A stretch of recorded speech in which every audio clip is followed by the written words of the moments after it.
Mesdames, Messieurs, bonsoir. Bienvenue dans ce journal. Au menu de l'actualité, un nouveau laboratoire de traitement d'eau inauguré à Kakaveli. Il va permettre à la population du Grand Lomé d'avoir accès à l'eau potable. Le fleuve Niger, en pleine période sèche, est également confronté à la pollution. Une situation qui inquiète les défenseurs de l'environnement. Les détails dans un instant. Également dans cette édition, le déplacement des populations africaines dans les années à venir à cause du changement climatique. C'était les titres, à présent le développement.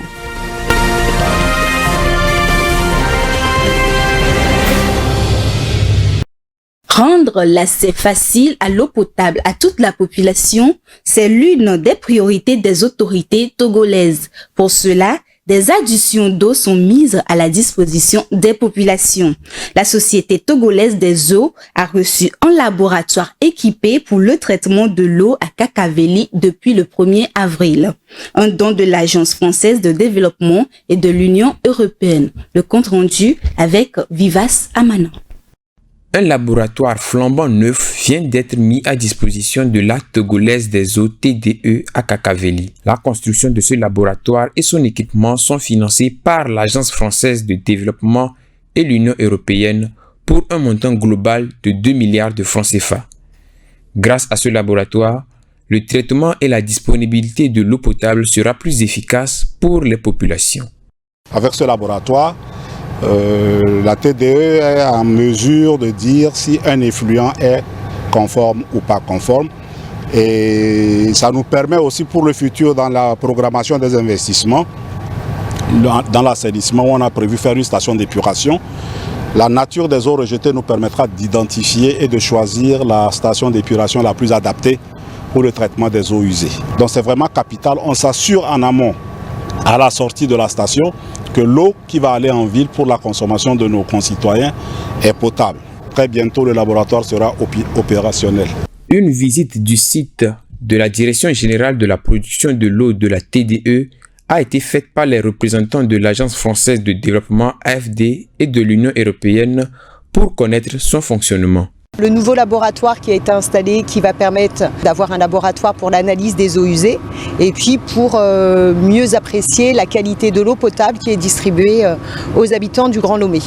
Dans la mise en œuvre d'un plan autour de l'accès à l'eau potable dans le Grand Lomé, ce sont des infrastructures qui répondent à un besoin important, qui sont massives. Quand vous regardez le bassin de la station de Kakaveli traite près de 50 000 mètres cubes d'eau jour, c'est énorme, c'est toute une expertise togolaise qui est aussi mise en valeur.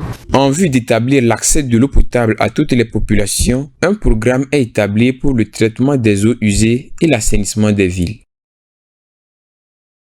Au sein du quartier Agoué à Tchomvé, l'augmentation excessive du taux d'insalubrité devient répétitif. Face aux détresses de la population qui vit cette mauvaise situation, l'équipe de Green TV International a tendu son micro aux habitants. Leurs propos avec Irène Papadina. Des eaux stagnantes, des tas d'ordures et parfois des excréments emballés dans les sachets plastiques puis jetés dans les caniveaux, c'est le constat accru et amer fait près du CMS Agoué 6 dans le quartier d'Atchonvé. Ce phénomène d'insalubrité ne laisse personne indifférent dans ce quartier.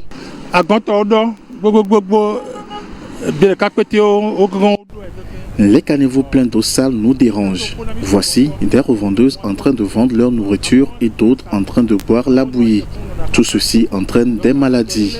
Qu'allons-nous faire? Quelquefois, nous alertons les gens de l'hôpital afin qu'ils puissent nous aider à vider ces caniveaux. Mais après 3 jours, ces caniveaux se remplissent de nouveau. Les gens versent des eaux usées dans les caniveaux, d'autres de mauvaise foi les remplissent des ordures, ce qui bouche carrément ces caniveaux et empêche l'évacuation des eaux. Pour d'autres personnes, c'est le fait de laisser les caniveaux à ciel ouvert qui continue à accroître ce phénomène d'insalubrité.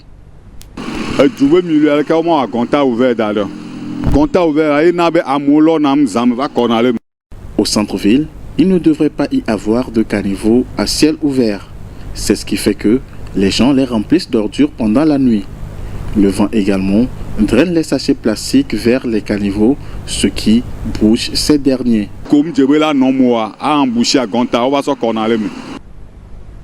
Avec ce liquide affreux verdâtre, entremêlé d'urine, d'excréments et dont l'odeur est insupportable, les revendeurs et revendeuses de ces lieux éprouvent des difficultés à mener leurs activités génératrices de revenus. Les gens jettent les déchets dans les caniveaux et lorsqu'il pleut, ça déborde jusqu'à nos étalages et les clients nous détournent du regard. Aucun d'eux ne veut acheter à manger chez nous à cause des odeurs et de tous ces déchets. N'ayant pas de solution, nous sommes obligés de faire avec. Nous empruntons de l'argent pour pouvoir réaliser notre commerce et le fait que ces caniveaux se remplissent au point de déborder près de nos étalages fait que nous n'arrivons plus à vendre. Ces derniers souhaitent que des mesures soient prises par la mairie pour mettre fin à ce phénomène afin d'assainir le milieu pour le rendre plus confortable et vivable pour tous. Il faudrait qu'on fasse des caniveaux bien fermés. Étant couverts, personne ne viendra les ouvrir pour y jeter des ordures. Amen. Nous sollicitons l'aide de la mairie afin de pouvoir régler cette mauvaise situation. L'insalubrité a de lourdes conséquences sur la santé avec l'émergence de plusieurs maladies telles que l'hépatite, la fièvre typhoïde, le paludisme. Ainsi, l'appel est lancé à la population afin de faire acte de citoyenneté en protégeant notre environnement. La pollution du fleuve Niger est largement visible à Niamey en cette période sèche, ce qui inquiète les défenseurs de l'environnement. Ils appellent à la mise en place des mesures strictes pour freiner le rétrécissement de ce cours d'eau qui alimente d'autres États riverains. Rafietou Berekou. Le fleuve Niger en proie à une grande pollution. La pollution devient une menace remarquable pour ce fleuve qui alimente les populations d'autres États riverains tels que le Mali, le Bénin, la Guinée et le Nigeria.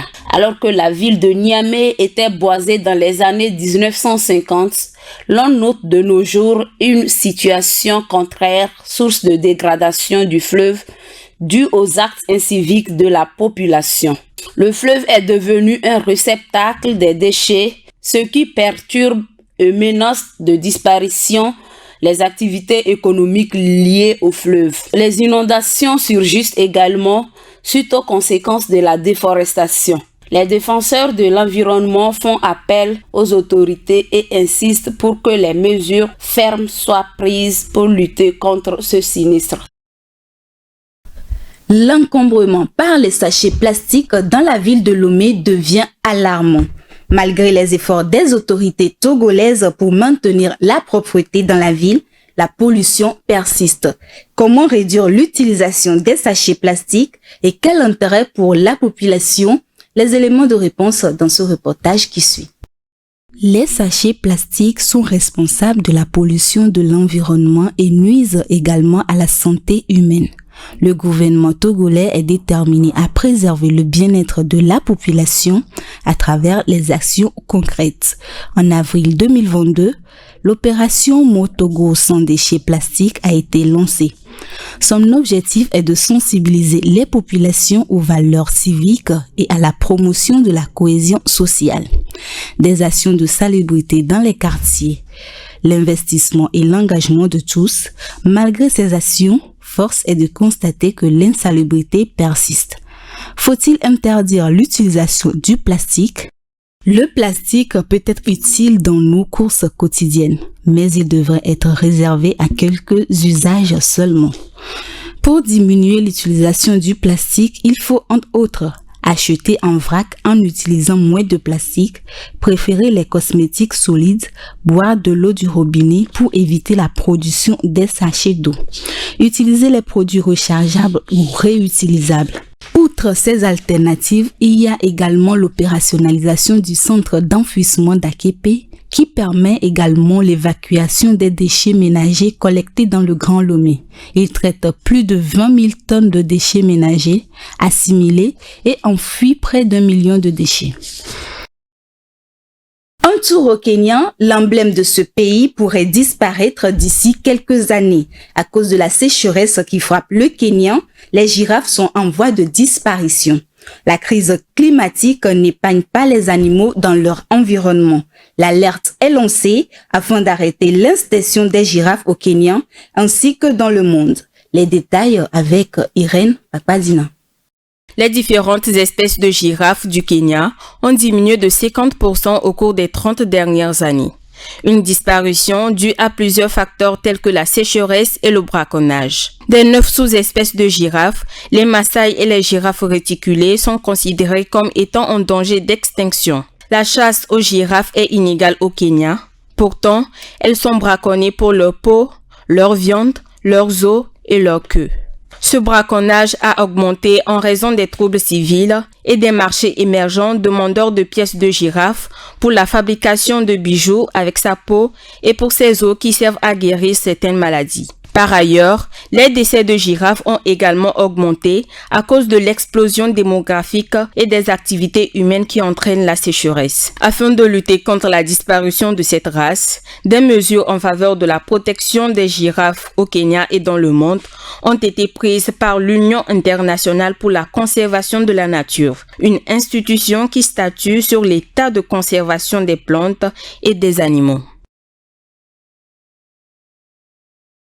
En bref, Bema Gado, lauréat du premier concours international Afri Plastic Challenge en mars dernier au Kenya, a présenté son prix ce mardi à Madame le Premier ministre Victoire Tomega Dogbe, d'une valeur d'1 million de livres sterling, soit plus de 700 millions de francs CFA. Ce prix va permettre aux jeunes promoteurs de Green Industry Plus Togo de développer plusieurs projets en lien avec l'environnement et le développement durable à travers tout le Togo. En France, l'eau est polluée par un pesticide interdit d'utilisation dénommé métabolite du chlorothalonil. C'est le constat du rapport de l'Agence française de sécurité sanitaire. Irène Papadina. En France, l'eau potable est largement contaminée par des résidus issus d'un fongicide interdit depuis plusieurs années. Selon le rapport de l'Agence nationale de sécurité sanitaire ANSES, ce phénomène est dû à la persistance de traces de pesticides dans l'environnement longtemps après leur utilisation. Elle a étudié des prélèvements d'eau sur tout le territoire, y compris en Outre-mer, à la recherche de 157 pesticides et leurs métabolites. Sur ces 157 composés recherchés, 89 ont été quantifiés au moins une fois en eau brute et 77 en eau traitée. Le métabolite du chlorothalonil a été le plus fréquemment retrouvé dans leurs études. Ce métabolite est issu de la dégradation dans l'environnement de ce fongicide interdit en France depuis 2020. Ainsi, l'ANSES atteste qu'en fonction de leurs propriétés, certains métabolites de pesticides peuvent rester présents dans l'environnement plusieurs années après l'interdiction de la substance dont ils sont issus. Les déplacements des populations africaines seront fréquents dans les années à venir à cause du changement climatique. D'après la revue Center for Climate Mobility, 5% de la population africaine pourrait être déplacée en 2050. Cette population menacée par les événements climatiques éprouve de grandes difficultés de réinstallation. Vivace Amana. 5% de la population africaine pourrait être déplacée d'ici à 2050 à cause des changements climatiques selon le Global Center for Climate Mobility. Cela représente jusqu'à 113 millions de personnes. Les déplacements des populations seront essentiellement transfrontaliers, c'est-à-dire à l'intérieur du continent. Les milieux ruraux sont principalement considérés comme le point de départ des déplacés. Les zones les plus vulnérables qui pourraient subir de telles situations sont la zone sahélienne, la Corne de l'Afrique et la zone autour du lac Victoria. De grandes villes sur la côte ouest africaine pourraient subir également un déplacement de leurs habitants vers d'autres régions plus sécurisées du continent. Il faudrait s'adapter au changement climatique pour pouvoir vivre à l'avenir. Les changements climatiques sans cesse grandissants ont des conséquences qui vont au-delà des impacts sur l'environnement. Plus de 21,5 millions de personnes se déplacent chaque année dans le monde à cause des phénomènes climatiques, un chiffre qui fait le double des déplacements liés aux conflits et violences.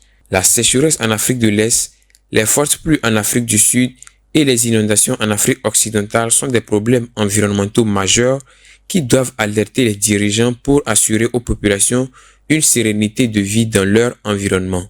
De manière générale, le continent africain connaît une intensification des phénomènes climatiques extrêmes.